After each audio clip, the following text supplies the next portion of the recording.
Ano ba ang equity? Ano ba ang TCP? Ano naman ang monthly amortization? Ang daming tanong, ano? Halika, let's talk!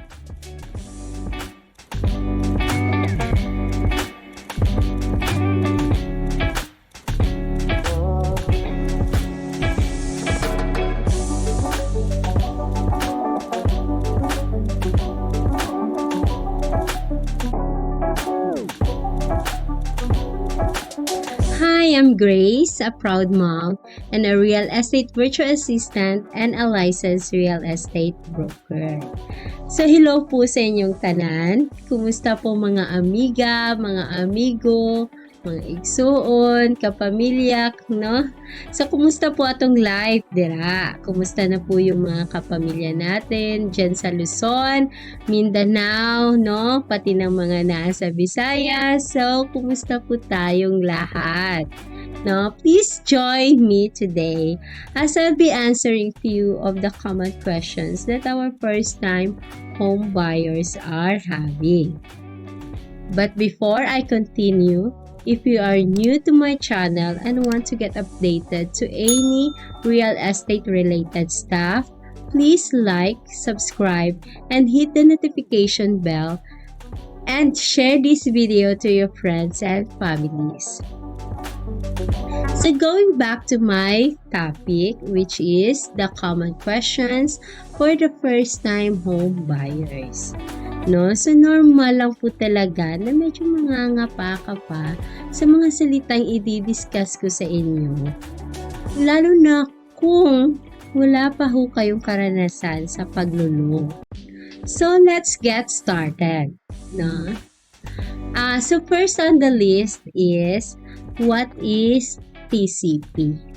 So TCP stands for Total Contract Price.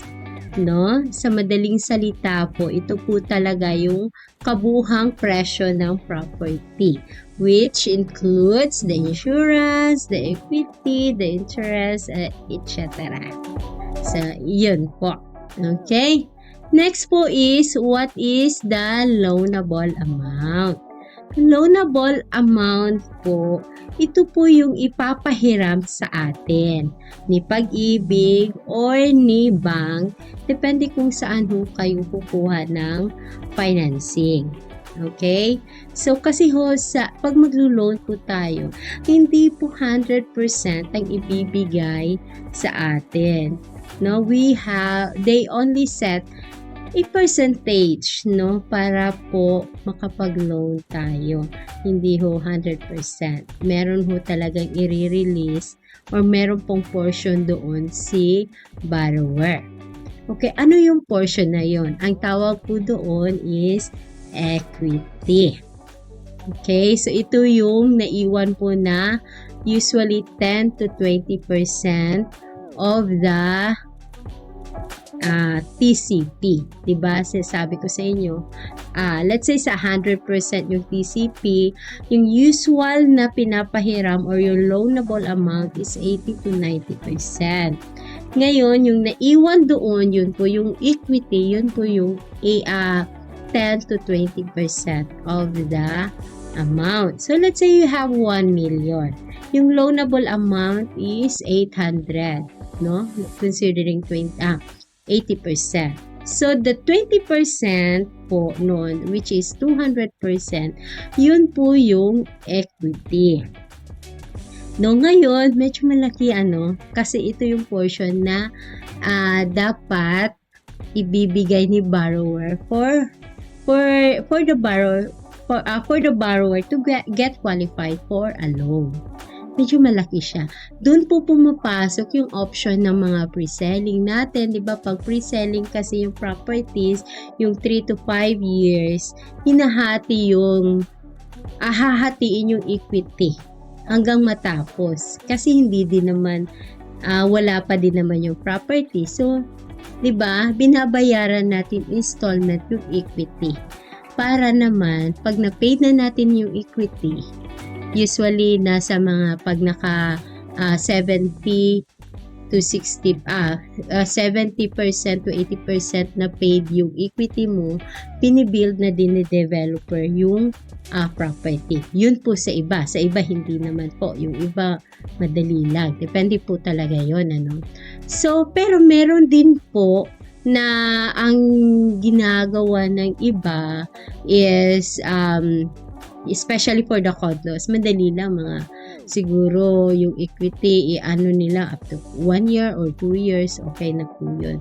Basta pag turnover sa'yo, at least, diba, pag turnover sa'yo yung property, at least prepared ka na for the next for the next series of monthly na naman, kasi ang magiging monthly mo na naman dyan is yung monthly amortization natin. Okay? Ano yung monthly amortization na naman? Kasi kunyari lang, di ba? Nag-monthly ka na doon sa equity. Ngayon, meron pang monthly amortization. Itong monthly amortization po na dito na ho tayo, ito yung portion na binayaran niya yon nung hiniraman mo, or kung giutangan mo ba, no? Okay, kung sa Bisaya pa, or kung saan ka nag-loan, kung si Pag-ibig or si bank, diba? So, pag syempre, nag-loan ka sa kanila, ngayon, sila na yung sumagot nung 80 to 90%. So, binayaran nila si developer. Yung 80 to 90% na yun, doon ka na magbabayad ngayon sa hiniraman mo, si bank or si Pag-ibig. Kaya meron din silang computation na monthly amortization mo. Babayaran mo yan pag na-turn over na sa iyo yung property. Diba? So, ganun ho yung magiging scenario. Recap po tayo, ano? Kung maglo-loan po tayo ng property, meron tayong tinatawag na TCP. Ito yung kabuuhang presyo ng property. Ngayon, ilo-loan nga natin, so meron tayong loanable amount, no, na hihiramin ngayon natin kay bank or kay Pag-ibig, which is 80 to 90%. Ngayon, yung share natin na i-prepare natin na 10 to 20%. Yun yung either ika-cash natin buo, depende ho sa kung anong property na gustuhan nyo, kung i-cash yung term of payment nila, or pwede din kung pre-selling naman or wala pa yung property, usually meron yan silang in-offer na installment. So, basta kailangan lang makompleto mo yung equity for you to get qualified for the loanable amount para makapag-loan po kayo. Diba? Ngayon, pag na okay na yon, na binayaran na ngayon yan ni, let's say, ni bank or ni Pag-ibig, okay, so na-approve kayo doon sa loan, in short, na-approve kayo sa loan, meron na kayo ngayong computation for the monthly amortization. Ngayon, pag once na-turn over sa'yo at nakapag-move in ka na, doon ka na magsa-start ngayon magbabayad ng tinatawag natin na monthly amortization. To discuss this further into details, no, I'll be creating another video for this para mas lalo nating maintindihan, no? Also, isisingit ko po yung reservation fee, reservation fee, ito ho yung binabayaran natin just to secure the property na gusto natin, depende ho yan sa kung anong property kukunin nyo, at saka depende kay developer. May mga developer na hihingi pa sila ng reservation fee before you get to pay with the equity. Meron din naman yung straight equity na wala ng reservation, diretso na sa equity. Yung kung ano yung first payment mo, kasali na yun doon sa equity. So, ganun ho yun siya, So, importante ho na klaro ho yung mga detalyeng ito when you talk to an agent or broker, diba? There you have it, guys. I hope I'm able to shed some light to you and give you some and give some value to your time today. If you have questions or clarification, please feel free to comment down below. Okay, so now let's go to our smart tool of the week.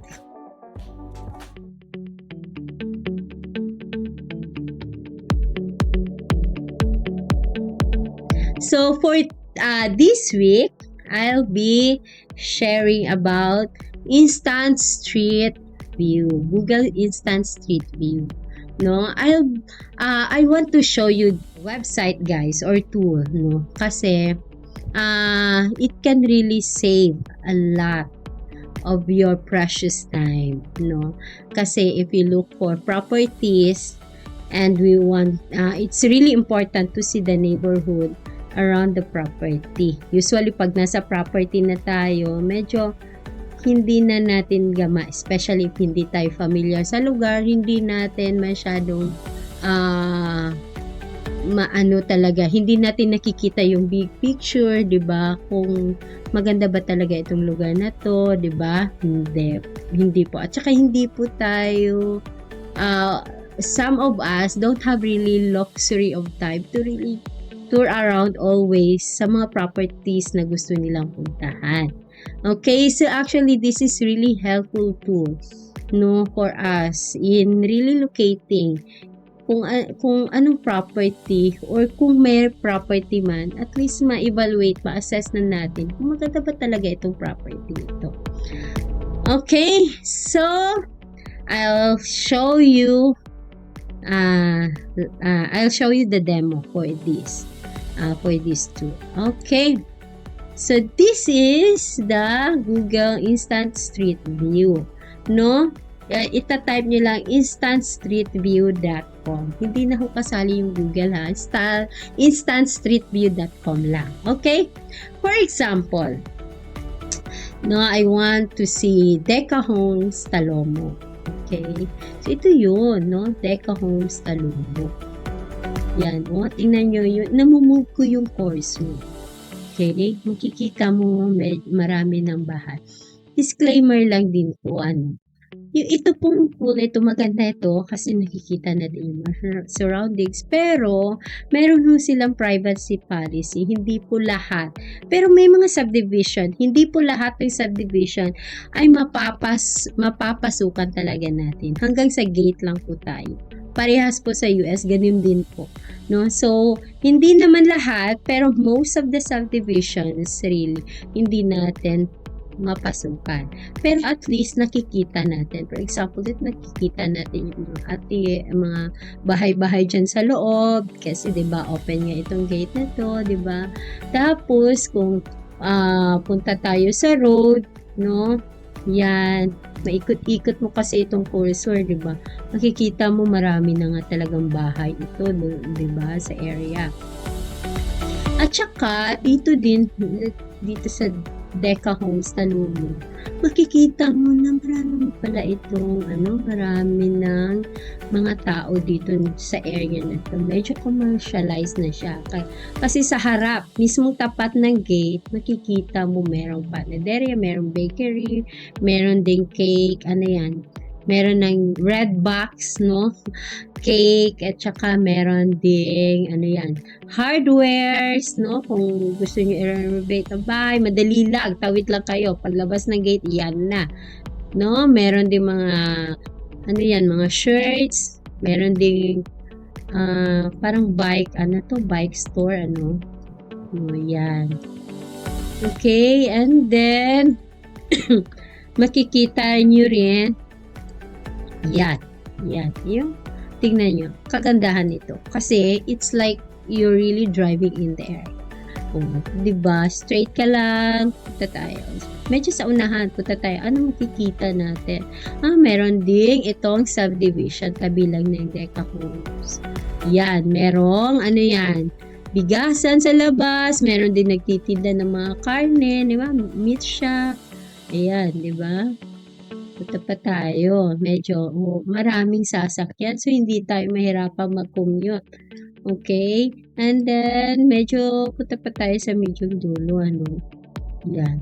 Kasi papakita ko sa inyo, malapit lang dito yung tawag nito, police station, barangay hall, yan.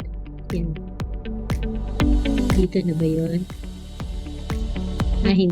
Hindi. Dala. Balik tayo. Ikot tayo. Balik. Yan. Dali ha. Kasi maganda dito. Malapit lang talaga tayo sa mga kailangan nating tawagan in case of emergency. Yan yan. Malapit lang sa school. Yan, tingnan nyo. Meron ng police station, even women's desk nandyan na.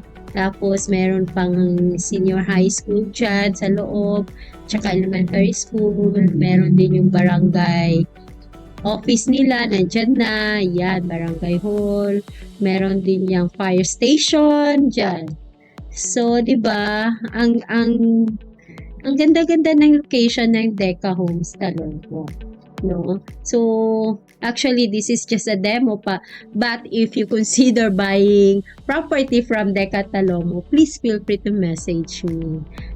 Kasi, diba, kung makikita nyo naman, talagang maganda yung lugar, yung location nila. Tapos, sa baba din nitong map, makikita nyo kung ano yung mga street na nandyan, ano yung mga store na nandyan. Kagandahan din nito is, ito yung tao, diba? Pwede nyo papuntahin kung anong lugar. Kunyari, medyo malayo na tayo, diba?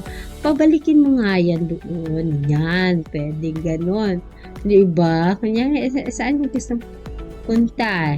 Kunyari, saan tayo? Kunyari dito. Gusto nyo pumunta sa ayan. O, diba? Pina-jump mo na lang. Parang ayan, punta tayo dito. Let's say sa, yan. Yan. Diba? Balik ka. Minus mo lang. Yan. Yan. Merong balutan. Balik ka lang doon sa pinuntahan mo. Yan, meron dyan. Merong bagong kusyero, diba, marami. Balik, punta ka lang. Ayan. Click mo lang. Tingnan mo.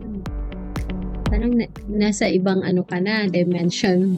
Joke. Diba? Ganun lang yon. So, one tip lang for the first time home buyers. To really make your life easier and to speed the process, you really need to you really need to look for a good broker, because having a good broker could really help you all throughout the process. Okay? If you find this video helpful to you, please don't forget to like, subscribe, and hit the notification bell, and share these videos to your friends and families. Also, please visit centralph.com if you are looking for any real estate needs. Feel free to message po doon sa website. Okay, so I guess that's all for today. Thank you so much and God bless, guys.